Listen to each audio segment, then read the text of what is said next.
Kalau kita lihat peradaban-peradaban yang maju di zaman dulu, entah itu peradaban Mesir kuno, peradaban Nusantara di zaman kejayaan kerajaan Hindu-Buddha, atau bahkan peradaban Barat yang sekarang ini menjadi pemimpin peradaban, di sana posisi perempuan ternyata cukup tinggi di mata masyarakat. Perempuan memang tidak sama dengan laki-laki, tapi secara hak mereka memiliki kesetaraan. Bahkan di beberapa peradaban kuno yang maju, perempuan justru dipuja sebagai manifestasi dari kekuatan feminin ilahi yang agung dan sangat memberdayakan.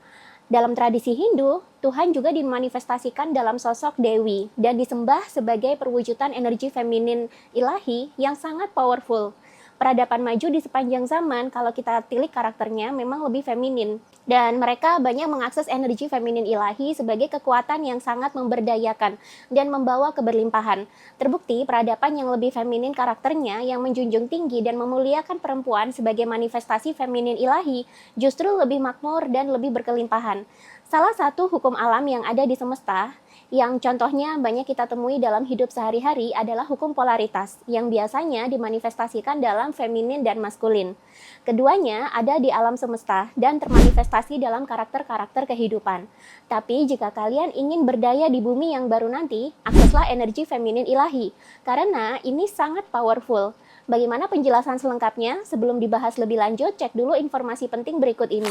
Di bumi baru nanti, peradaban akan semakin feminin. Nantinya diperlukan semakin banyak peran perempuan sebagai penyeimbang peradaban. Makanya nanti akan lebih banyak lagi perempuan yang berada di pemerintahan, di bisnis, di pendidikan, dan masih banyak lagi. Tapi perempuan juga tidak bisa berdiri sendiri. Perempuan tetap butuh sosok maskulin sebagai provider, protektor, dan penyedia ruang yang aman bagi mereka untuk bertumbuh dan berkembang. Sayangnya yang terjadi sekarang, maskulin dan feminin dalam diri manusia kerap tertukar. Banyak sekarang kita lihat perempuan bekerja keras dan menjadi maskulin, sedangkan laki-laki malah mengalami krisis maskulinitas dan malah cenderung menjadi feminin. Ini adalah bentuk ketidakseimbangan maskulin dan feminin akibat peradaban yang telah semakin rusak. Di online kelas besok, kita akan bahas lebih dalam tentang bagaimana menyembuhkan dan menyeimbangkan kembali maskulin dan feminin dalam diri kita, dan juga bagaimana cara agar laki-laki bisa beradaptasi di zaman yang semakin feminin ini, bahkan mendukung para perempuan mengambil peranan lebih banyak di tatanan dunia baru kelak. Nah, selengkapnya akan kita bahas di online kelas bulan ini dengan tema membuka kekuatan Dewa Siwa dan Dewi Parwati dalam diri. Kalian juga bisa dapat hipnoterapi untuk menyeimbangkan kembali diri serta menyembuhkan luka yang membuat maskulin dan feminin dalam hidup kita tidak seimbang. Cek deskripsi video untuk informasi selengkapnya dan pastikan kalian mendaftar kelasnya sekarang, karena belum tentu saya akan bikin kelas dengan tema yang sama seperti ini lagi.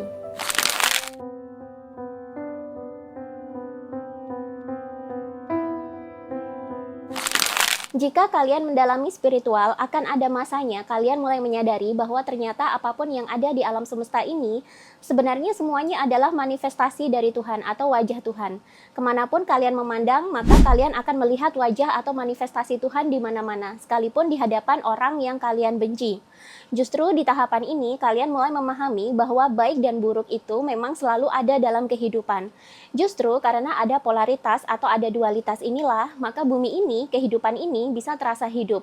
Selama keduanya masih seimbang, maka hidup akan baik-baik saja.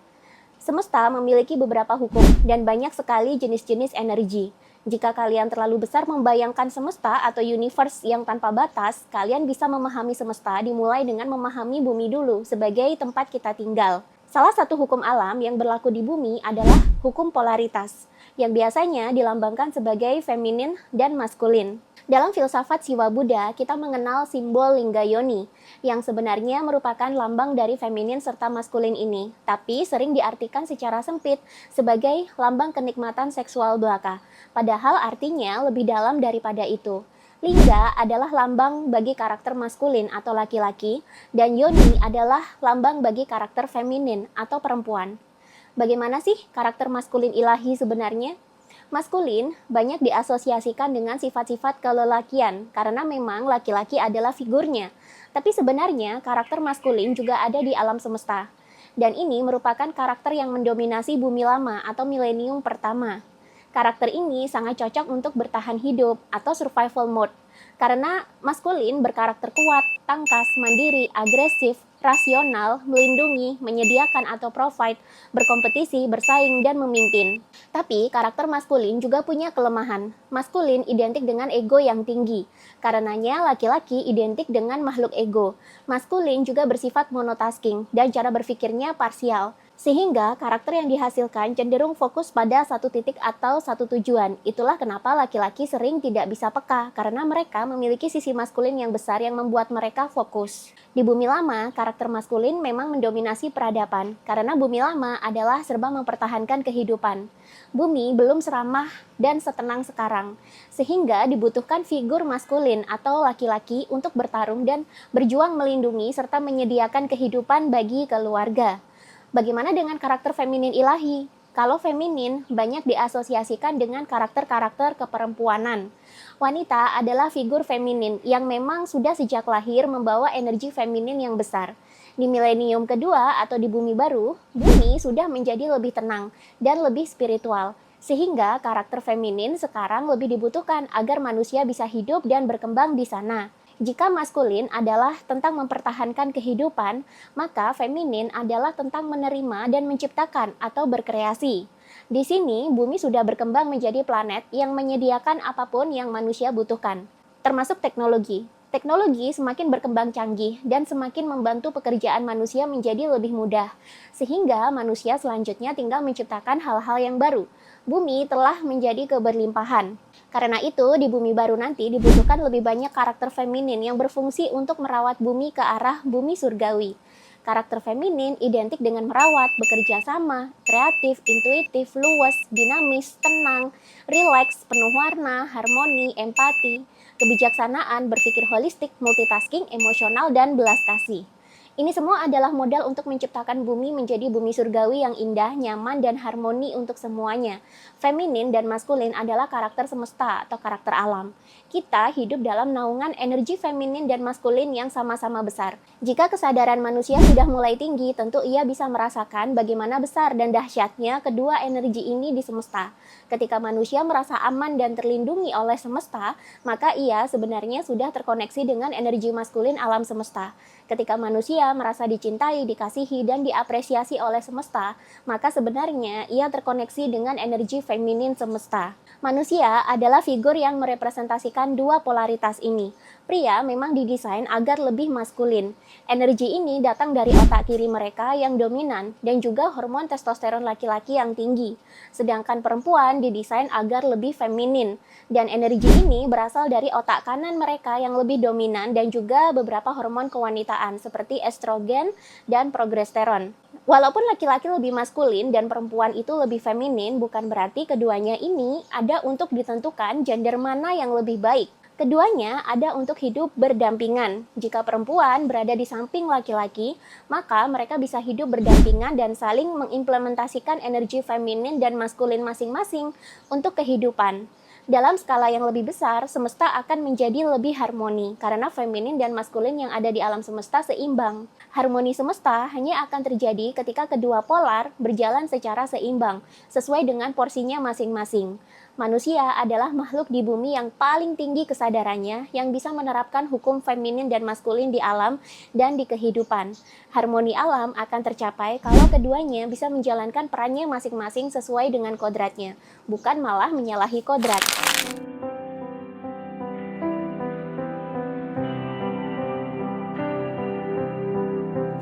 Dalam peradaban Mesir kuno dan juga peradaban kuno Nusantara di era kerajaan Hindu-Buddha dulu, matrilineal ternyata lebih sering digunakan ketimbang patriarki.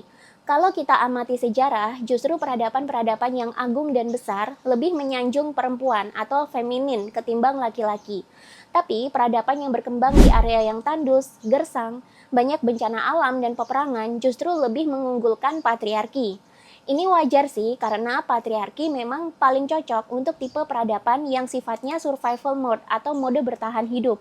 Butuh energi maskulin yang besar untuk bertarung dan mempertahankan kehidupan.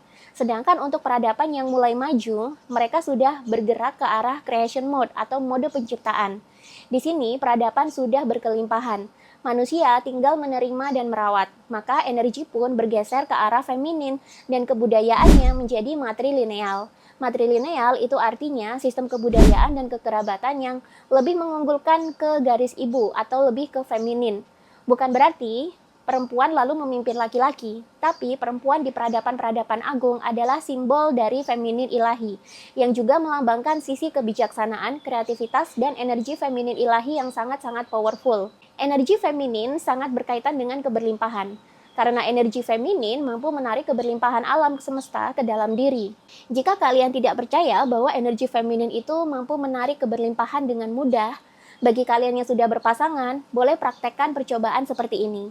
Kalian sebagai laki-laki, coba selalu senangkan pasangan perempuan kalian. Beri dia hadiah, treat dia dengan baik, lindungi dia, dan selalu buat dia aman dan terpenuhi secara emosional.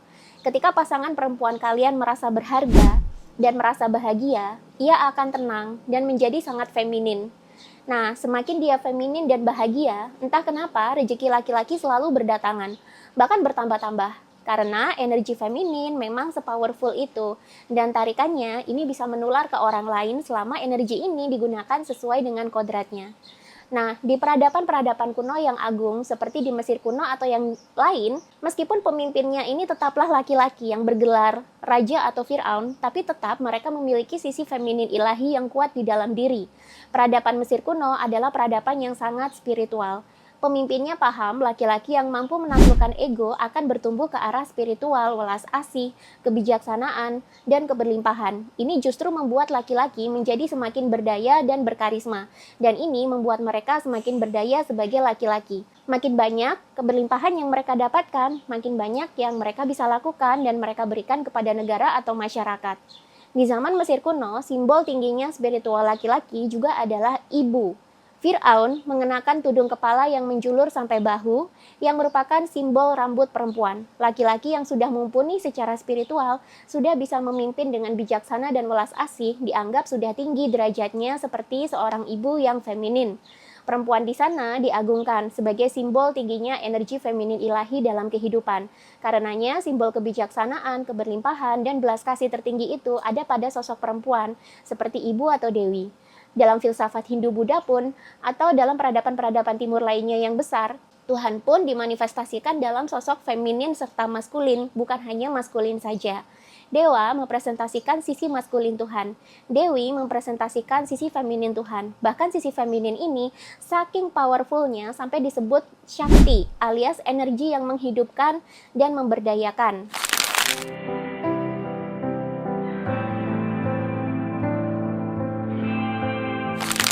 Energi feminin ilahi ini bisa membuat manusia menjadi lebih kreatif, intuitif, lebih cerdas mengelola emosi, bisa berpikir dari sudut pandang yang luas atau menyeluruh atau holistik, yang membuat manusia akhirnya menjadi bijaksana. Energi feminin juga memampukan manusia untuk berpikir transenden dan mampu membuat manusia bisa mengakses ide, ilmu, pengetahuan, kekuatan-kekuatan tersembunyi, dan informasi yang tersebar di alam semesta.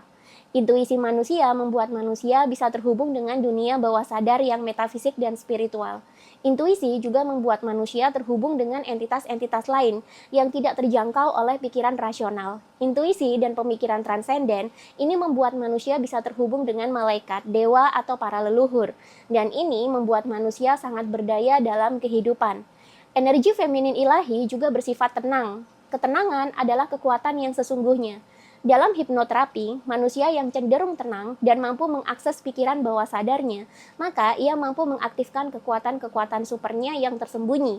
Manusia yang tenang mampu menjadi supernatural. Energi feminin juga membuat manusia mampu melampaui dunia fisik yang terbatas ini dan mengakses dunia spiritual yang tanpa batas. Dan ini akan mengaktifkan kemampuan-kemampuan manusia yang selama ini terpendam, serta membuka peluang-peluang baru. Ini juga memampukan manusia untuk melakukan hal-hal yang baru sehingga mereka menarik banyak sekali keberlimpahan sebagai konsekuensinya.